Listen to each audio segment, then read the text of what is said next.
लोकसभा निवडणुकीत भाजपला फटका बसल्यानंतर राष्ट्रीय स्वयंसेवक संघ आणि त्यांच्या विचारानुसार चालणाऱ्या संघटनांनी, प्रसिद्धी माध्यमांनी भाजपच्या अति आत्मविश्वासावर आणि घेतलेल्या काही निर्णयावर उघडपणे टीका करायला सुरुवात केली आहे।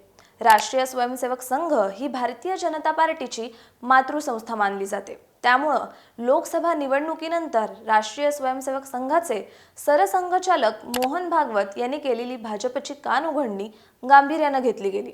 संघाचा मुखपत्र असलेल्या ऑर्गनायझरमध्ये सुद्धा भाजपचा लोकसभा निवडणुकीतील पराभव का झाला याची कारणं आणि भाजपची कामगिरी याच्यावर भाष्य केलं गेलं। विवेक साप्ताहिकात देखील भाजपला चांगलंच सुनावलं। हे नेमकं का घडलं तेच आपण या व्हिडिओतून जाणून घेणार आहोत। नमस्कार, मी Ruchita Ghosalkar for the people news मध्ये आपलं स्वागत। व्हिडिओला सुरुवात करण्यापूर्वी आपण फॉर द पीपलला सबस्क्राइब करा, लाईक व फॉलो जरूर करा। भारत दुनिया का सबसे बड़ा लोकतंत्र और एनएलसी भारत देश का सबसे बड़ा गैर राजनीतिक मंच। शक्तिशाली लोकतंत्र के लिए राहुल कराट का सार्थक कदम। मुंबई में हुआ ऐतिहासिक प्रथम राष्ट्रीय विधायक सम्मेलन।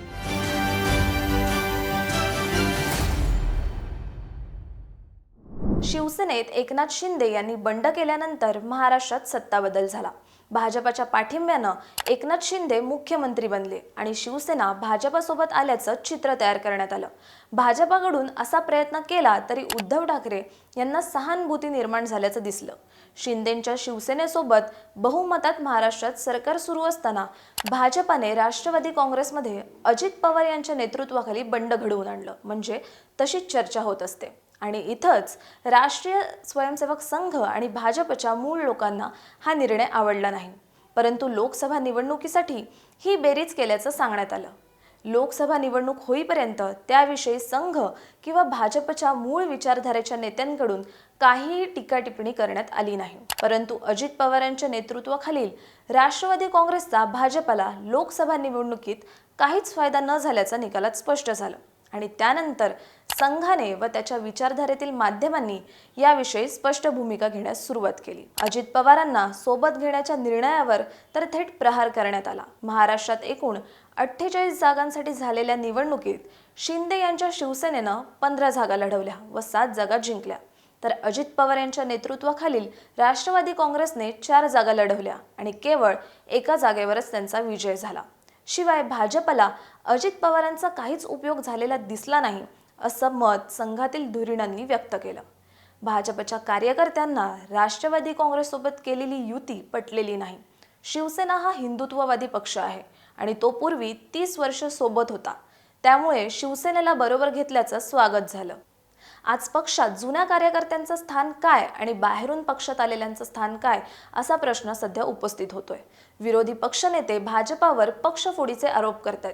भाजपामधील कित्येक कार्यकर्ते असे आहेत की जे आपल्या नोकरी, व्यवसाय, उद्योगात यशस्वी आहेत। त्यांना कोणत्याही राजकीय लाभाची गरज नाही। त्यांचे प्रत्येकाचे आपापल्या भागात एक नेटवर्क आहे। या कार्यकर्त्यांना तुमचे स्थान काय आहे असे विचारण्यात येते तेव्हा आमच्या मताला, म्हणण्याला स्थान नाही असा अर्थ अभिप्रेत होतो आहे, असं संघाच्या विवेक साप्ताहिकाच्या लेखात म्हटलंय।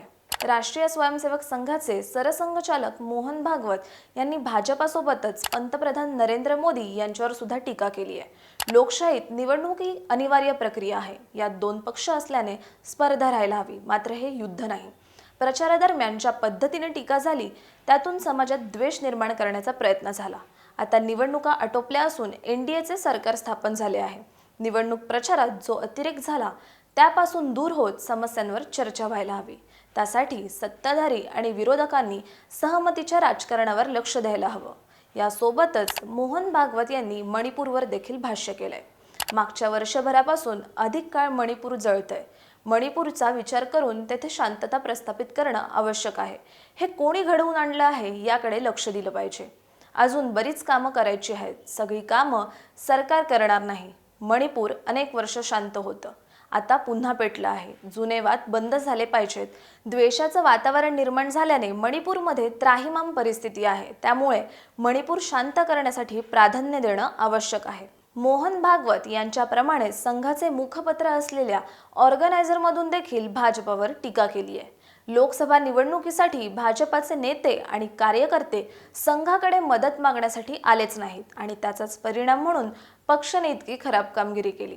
लोकसभा निवडणुकीचा हा निकाल अति आत्मविश्वासात असलेल्या भाजपाला वास्तवाची जाणीव करून देणारा आहे। तसेच भाजपाचे नेते प्रत्यक्ष मैदानात उतरून प्रचार करण्याऐवजी समाज माध्यमांवर पोस्ट शेअर करण्यात व्यग्र होते। भाजपाचे नेते आपापल्या कोशात आनंदात बसले होते। ते लोकांचे म्हणणे ऐकायला प्रत्यक्ष जमिनीवर उतरले देखील नाहीत। फक्त आम्हालाच राजकारण कळते आणि संघासारख्या इतर संघटनेमधील लोक अडाणी आहेत असे मानणाऱ्या भाजप नेत्यांचा अहंकार अत्यंत हास्यास्पद आहे। मोदींच्या करिश्मालाही काही मर्यादा आहेत। सर्वच्या सर्व 543 मतदारसंघातील निवडणूक मोदींनी अथवा मोदींच्या चेहऱ्यावर लढवली जावी या संकल्पनेला काही मर्यादा आहेत। जेव्हा उमेदवार बदलला जातो वा स्थानिक नेत्याला डावलले जाते वा इतर पक्षातील आयारामाला उमेदवारी दिली जाते तेव्हा ही संकल्पना कुचकामी ठरते। आयारामांना संधी देण्यासाठी चांगले काम करणाऱ्या खासदाराला डावलले तर त्याचे त्याला नक्कीच दुःख होते।